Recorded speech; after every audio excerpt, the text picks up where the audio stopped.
अस्सलाम वालेकुम। उम्मीद है कि आप सब खैरियत से होंगे और अपने घरों में खुश होंगे। तो आजकल ऑरेंज का सीज़न है और बहुत अच्छे जो ऑरेंजेस हैं वो बाज़ार में आए भी हुए हैं। तो आगे रमज़ान भी आने वाला है, तो आप भी जल्दी से ये रेसिपी बनाएं और इसको आप लोग 2 माह के लिए स्टोर करें।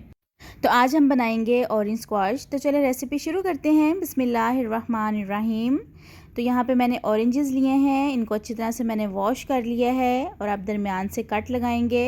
अच्छा, मैं जो है स्क्वाश थोड़ा ज़्यादा बना रही हूँ, इसलिए मैं ज़्यादा इसमें ऑरेंज जो है वो इस्तेमाल करूँगी।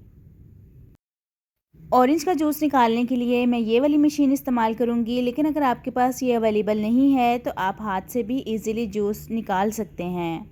और इसमें मैं कोई भी आर्टिफिशियल फ्लेवर या कलर यूज़ नहीं करूँगी, बल्कि इसमें जूस का ही ज़्यादा इस्तेमाल करूँगी ताकि इसको पीते हुए इसका नेचुरल टेस्ट और फ्लेवर आए। तो यहाँ पे 1 जग जूस का तैयार हो गया है और जूस निकालेंगे। टोटल यहाँ पे मैंने 2 जग जूस के निकाले हैं और साथ ही यहाँ पे 1 किलो चीनी है। चीनी इसमें थोड़ी ज़्यादा जाएगी। तो चलें सबसे पहले चीनी का शीरा तैयार कर लेते हैं। तो सबसे पहले एक बर्तन में चीनी शामिल करेंगे और साथ ही 2 ग्लास इसमें पानी के शामिल करेंगे और इसको मीडियम टू लो फ्लेम पर पकने देंगे जब तक चीनी जो है मेल्ट नहीं हो जाती। तो यहाँ पे शीरे को पकते हुए 10 मिनट हो गए हैं। तो ये देखें थोड़ा सा थिक फॉर्म में भी आ गया है, थोड़ा गाढ़ा भी हो गया है।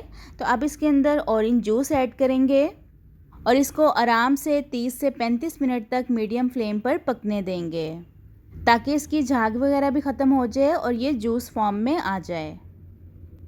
तो यहाँ पे इसको बॉयल आना स्टार्ट हो गया है, तो इसको कवर करेंगे और 30 से 35 मिनट तक इसको पकने देंगे।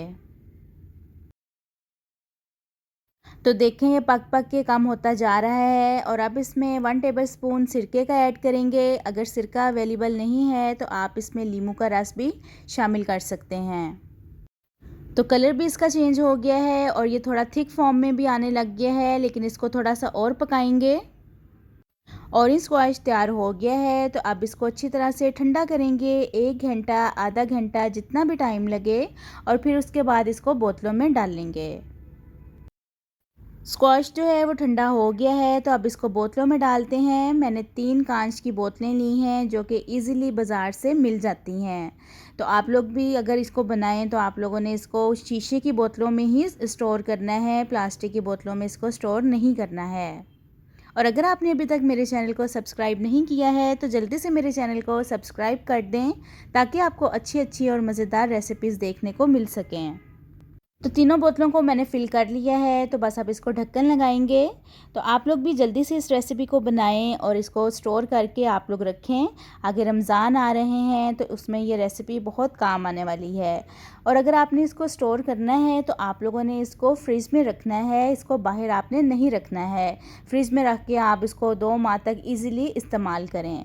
तो उम्मीद करती हूँ कि आपको ये रेसिपी अच्छी लगी होगी। तो चलें मिलती हूँ आपसे अपनी नेक्स्ट वीडियो में एक नई रेसिपी के साथ। अपना बहुत सारा ख्याल रखिएगा, मुझे दुआओं में याद रखिएगा। अल्लाह हाफ़िज़।